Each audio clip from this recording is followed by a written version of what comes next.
Queridas irmãs, queridos irmãos, caros amigos, caras amigas, como é bom podermos compartilhar o Evangelho e juntos podermos vivenciar um pouco da história da igreja, a história dos pioneiros e ver como eles conseguiram sobrepujar tantas adversidades e como eles, por suas atitudes também, levaram a sérios problemas. Hoje nós vamos estudar Doutrina e Convênio 101. Doutrina e Convênio 101 mostra aqui as perseguições que os santos estavam sofrendo no condado de Jackson. E então o Senhor deu esta revelação a Joseph. Só para nós termos uma ideia do que estava acontecendo, tamanhas perseguições, nós já estamos falando sobre isso já há algum tempo. Nós temos aqui um relato de Parpi Pratt das perseguições. Diz assim, abre aspas: enquanto as mulheres e crianças eram dispersadas, grupos caçavam os homens, atirando em alguns, amarrando e açoitando outros e perseguindo outros por milhas e milhas. Ambas as margens do rio começaram a se encher de balsas com homens, mulheres e crianças. Havia centenas de pessoas em todas as direções, algumas em barracas e outras ao ar livre, ao redor de fogueiras, enquanto chovia torrencialmente. Maridos procuravam pela esposa, esposa pelo marido, pais pelos filhos e filhos pelos pais. Todas as minhas provisões para o inverno foram destruídas ou roubadas, e minhas plantações foram deixadas nas mãos de meus inimigos que as colheriam. Posteriormente, minha casa foi queimada e meus pomares e máquinas foram destruídos e roubados. Fim da citação. Tem uma outra citação aqui de Lyman White, abre aspas: vi 190 mulheres e crianças serem enxotadas por quilômetros ao longo de pradarias, acompanhadas apenas de 3 homens idosos, em pleno mês de novembro, com o solo coberto por uma fina crosta de gelo. Foi fácil para mim seguir seus rastros devido ao sangue que escorria de seus pés dilacerados sobre o restolho dos campos incendiados. Fim da citação. Então foram cenas terríveis. Uma pioneira, Mary Elizabeth Rollins Lightner, vamos de novo, Mary Elizabeth Rollins Lightner, ela também fez um registro, abre aspas: enquanto estávamos acampados nas margens do rio Missouri, esperando para ser transportados, descobrimos que não havia dinheiro suficiente para levar todos. 1 ou 2 famílias tinham que ser deixadas para trás e o medo era que, se fossem deixadas, elas seriam mortas. Assim, alguns irmãos de nome Hyde pensaram em tentar pegar alguns peixes e, pensando que talvez o barqueiro ficasse com eles, colocaram suas varas de pescar à noite. Choveu a noite toda e quase todo o dia seguinte, e quando eles pegaram as varas de pescar, encontraram 2 ou 3 peixes pequenos e um bagre que pesava cerca de 6 quilos. Ao abri-lo, ficaram espantados de encontrar 3 moedas de prata brilhantes de $0,5, exatamente a quantia necessária para levar seu grupo para o outro lado do rio. Isso foi considerado um milagre e causou grande alegria entre nós. Fim da citação. Queridos irmãos, queridas irmãs, nós vemos que os pioneiros, os primeiros santos naquela época, no condado de Jackson, sofreram grandes perseguições. O profeta recebeu esta revelação quando soube do ocorrido, e vou ler aqui alguns versículos para que possamos juntos estudar. Qual fora a causa disso? Bem, primeiro, quando os santos naquela época eles estavam muito ansiosos para saber onde seria edificada Sião, onde seria construída a nova Jerusalém. E quando o profeta recebeu a revelação indicando que seria no condado de Jackson, em Independência, foi orientado aos santos que eles iriam, através de orientação do bispo-presidente, né, eles iriam receber designações para ir de grupos em grupos. E as pessoas que para lá fossem deveriam viver a lei da consagração, ou seja, eles deveriam doar tudo que tinham e receberiam do bispo a porção suficiente para as suas famílias viverem. Uma família de 2 pessoas receberia uma porção, uma família com o casal e 7 filhos receberia mais para que todos pudessem viver uma vida digna. O que aconteceu? Quando os santos souberam, muitos foram para lá em grandes grupos, não obedecendo à orientação do Senhor. E outros foram e não desejaram viver a lei da consagração. E aquele grupo de santos chegando numa quantidade grande causou muito espanto e preocupação para as pessoas da região. Devido à cultura diferente, hábitos, instrução, e isso causou algo assim bem diferente, bem difícil para eles. Eu já havia falado numa mensagem anterior que William W. Fells ele publicou um editorial intitulado Free People of Color, que é liberdade para as pessoas de cor, né? No jornal da igreja no Missouri. O nome do jornal era The Evening and the Morning Star.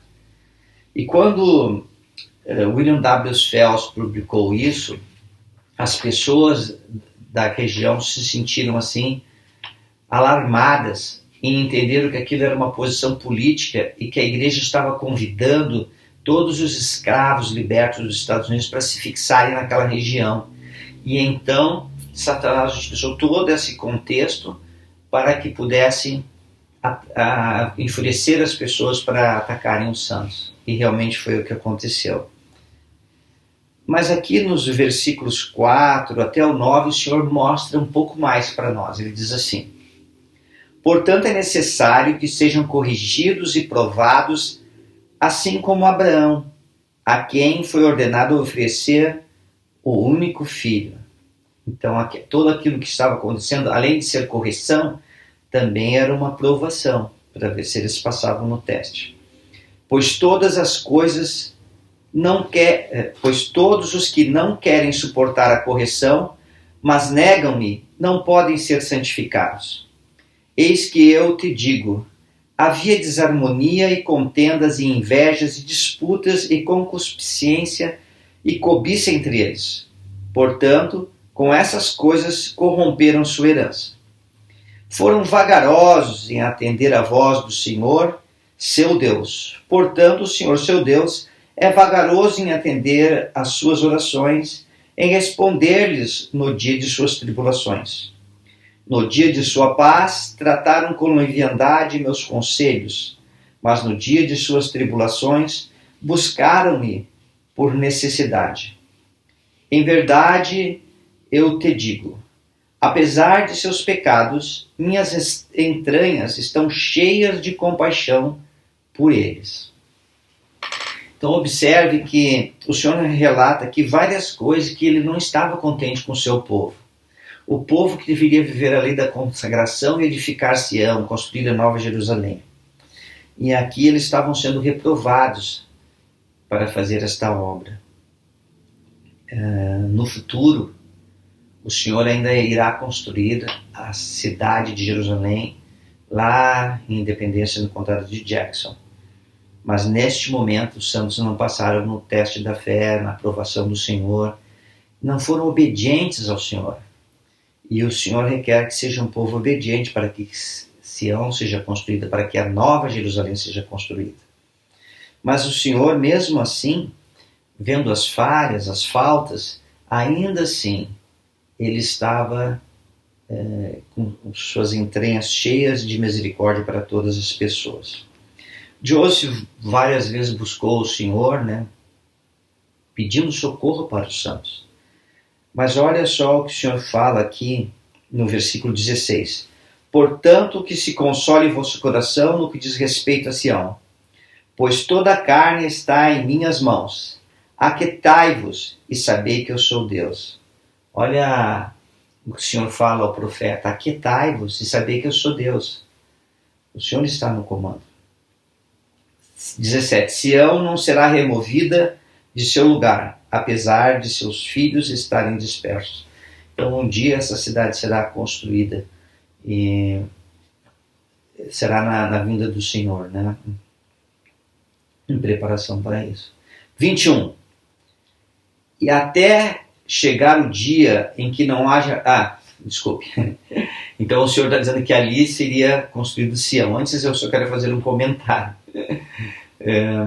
Observe que o Senhor tinha 2 pontos de reunião nesta época, tá bom? Um em Kirtland e outro aqui no condado de Jackson.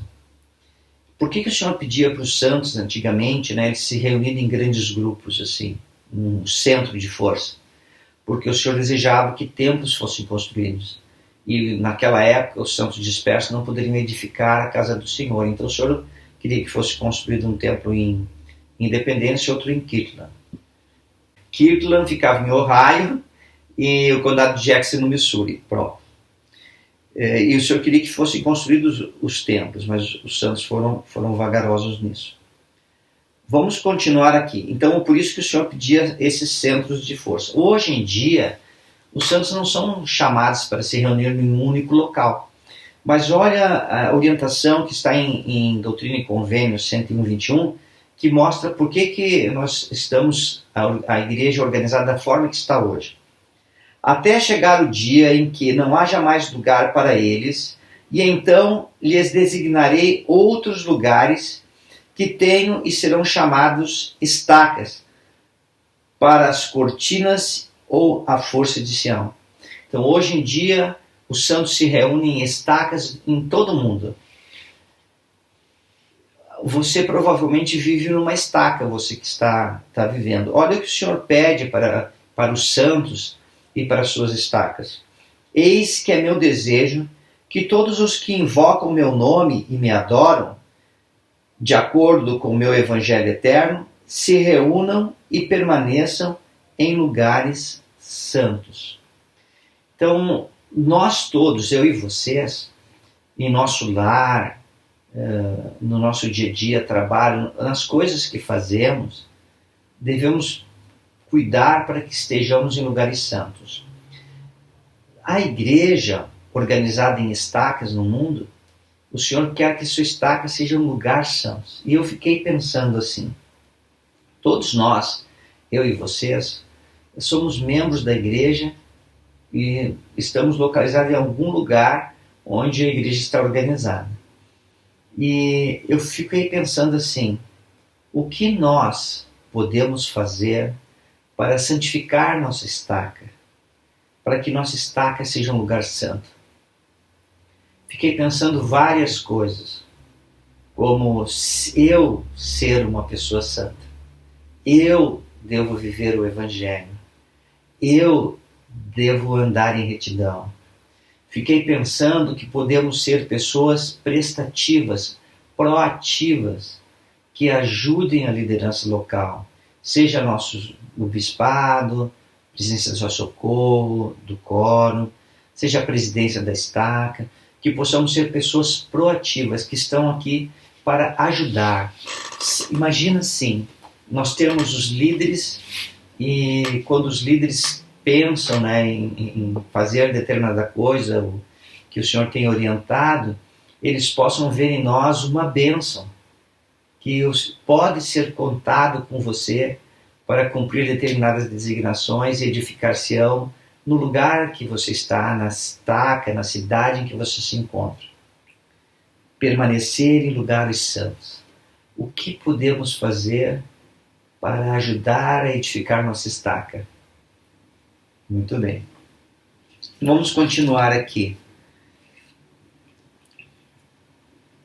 O Senhor, então, aqui ele ensina um pouco sobre a segunda vinda, fala que as crianças vão envelhecer até os 100 anos e num piscar de olhos vão passar da morte para a vida, que durante o milênio não terão sepulturas.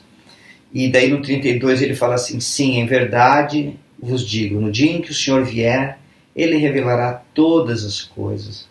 Então, na segunda vinda, durante o milênio, o Senhor irá revelar escrituras de santos profetas que nós não conhecemos.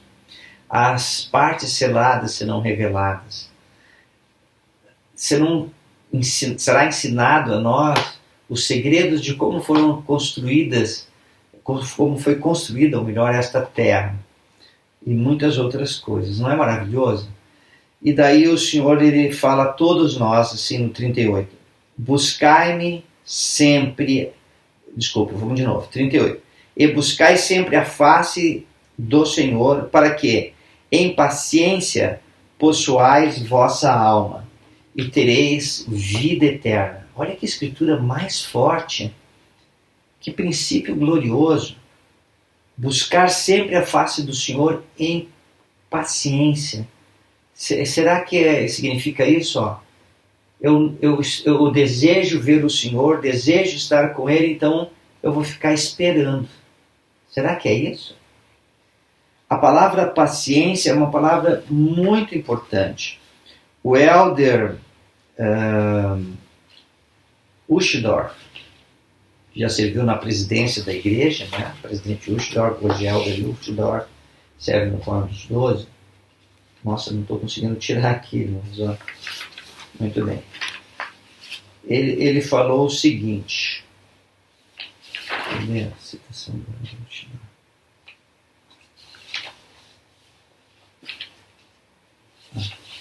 Está do outro lado, está aqui. Me perdi aqui nas minhas anotações, vê se pode. Vamos lá, de novo.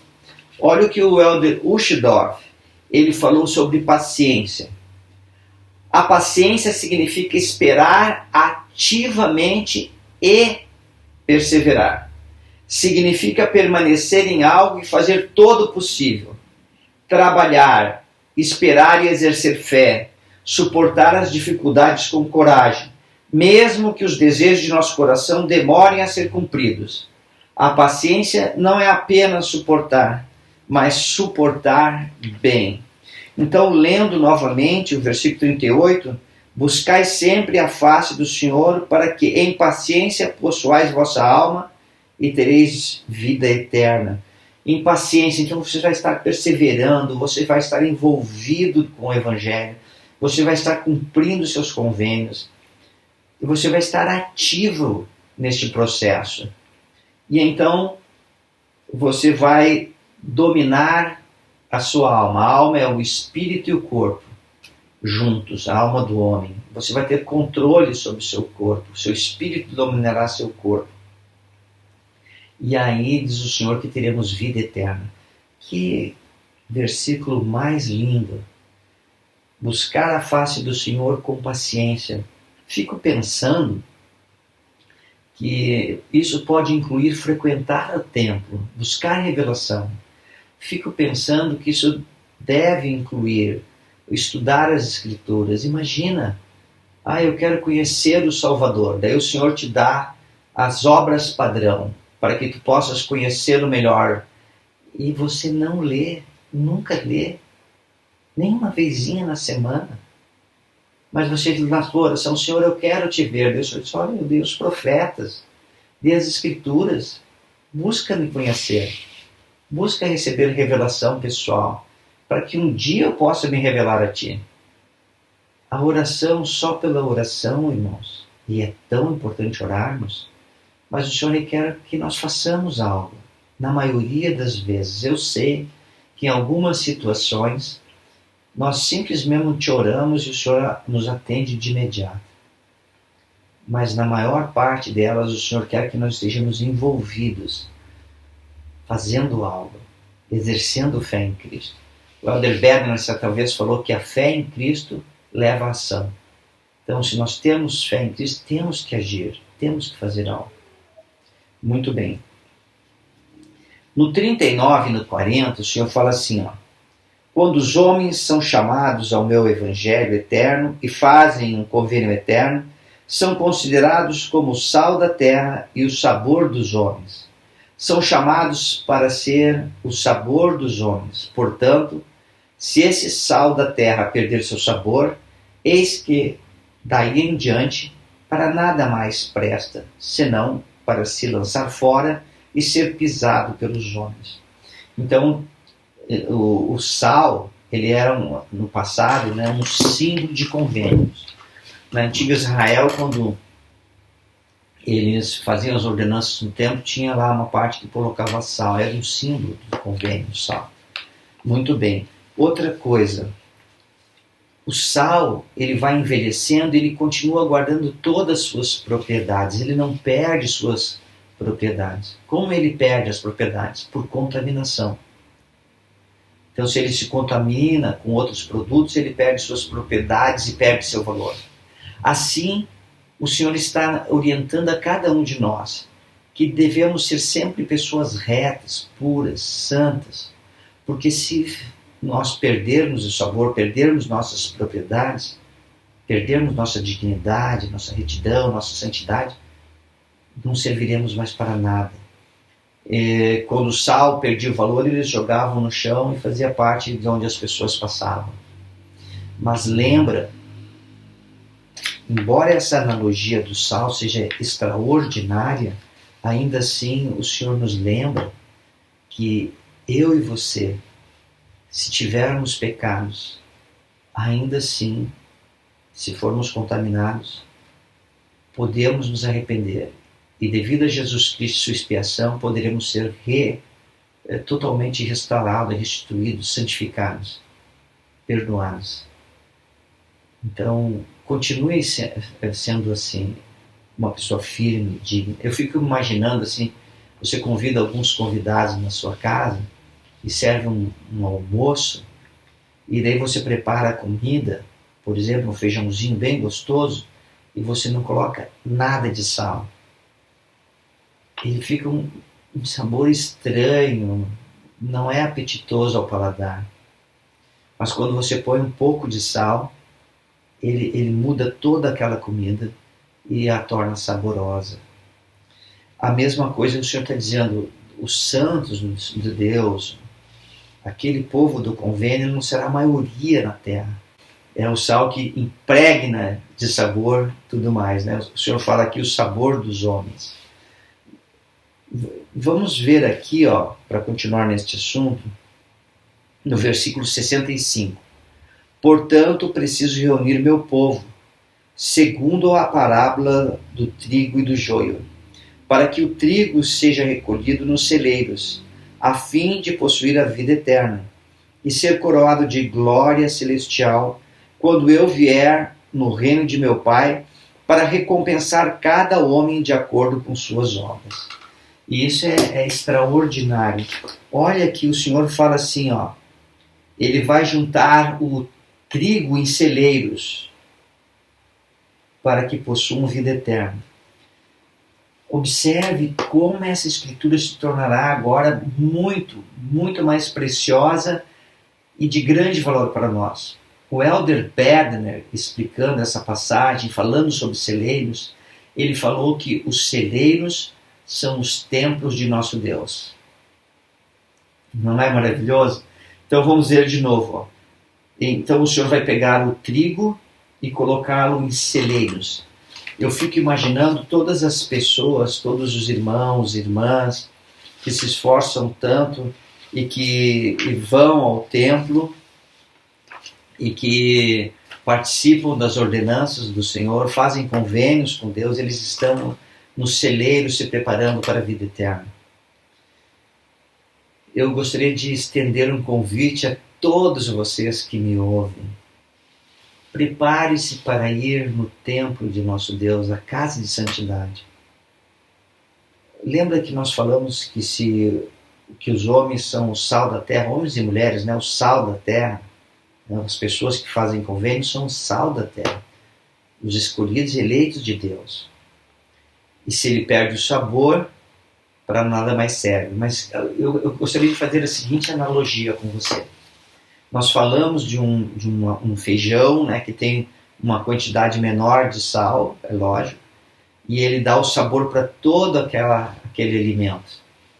Imagina assim, eu e vocês vamos aos templos de nosso Deus, fazemos convênios com Ele.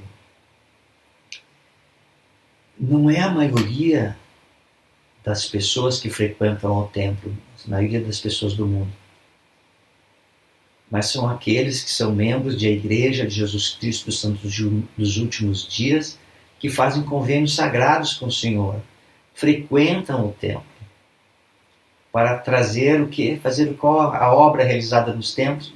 Unir famílias para toda a eternidade. As bênçãos de Abraão, de Isaac, Jacó, não era assim? Naquela época o Senhor se manifestava aos profetas diretamente. Hoje ele também se diretamente aos seus profetas, mas hoje tem os templos para nos abençoar, com os bênçãos de unir famílias para a eternidade.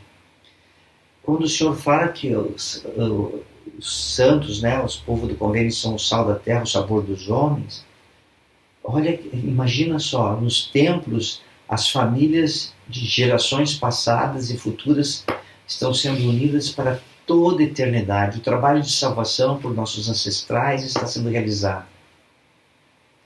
Consegue ver a maravilha de ser o sal da terra? De alguns poderem fazer por aqueles que já se foram a obra que eles não conseguem mais.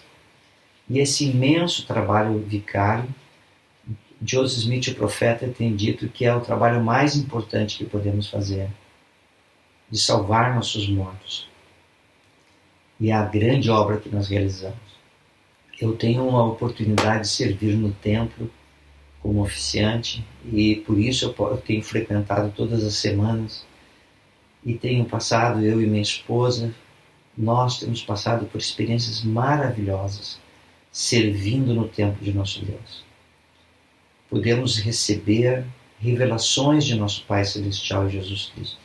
Sentimos intensamente em nossa vida o Espírito Santo nos testificando da verdade. São tantas experiências tão sagradas, irmãos. E eu convido você, queridos irmãos, queridas irmãs, que se preparem e que possam frequentar o templo da região que você vive. Lembrando que hoje, para frequentar o templo, você tem que fazer um agendamento. Se você não sabe, pergunte ao seu líder local. Mas é muito fácil, é só você entrar na conta SUD, o seu login e senha, clica ali na sua fotinho, vai aparecer as opções, você clica lá em servir. Daí tem templos, daí você clica em templos. Escolhe o templo da sua região e lá diz assim, agendar as ordenanças. Daí você pode frequentar o templo. Queridas irmãs, queridos irmãos, eu sei que o templo é a casa do Senhor, lugar de santidade. E Ele convida a todos para fazerem parte de sua igreja aqui na terra, a Igreja de Jesus Cristo dos Santos Últimos Dias, e se prepararem para irem aos santos templos, à casa de santidade, e ali unirem suas famílias para toda a eternidade. Não só a família com a qual ele está vivendo hoje, mas também seus ancestrais que já se foram há anos, ou talvez há centenas de anos, e poder unir famílias a famílias, formando até Adão, né? Formando uma grande família, a família de Deus. Queridas irmãs, queridos irmãos, tem sido uma alegria poder compartilhar princípios tão maravilhosos com vocês. Que possamos ser os eleitos do Senhor, que possamos ser aquelas pessoas que o Senhor tem chamado de o sabor dos homens, pessoas retas, dignas, que pelo seu modo de viver, pela sua retidão, santidade, possam influenciar o mundo todo.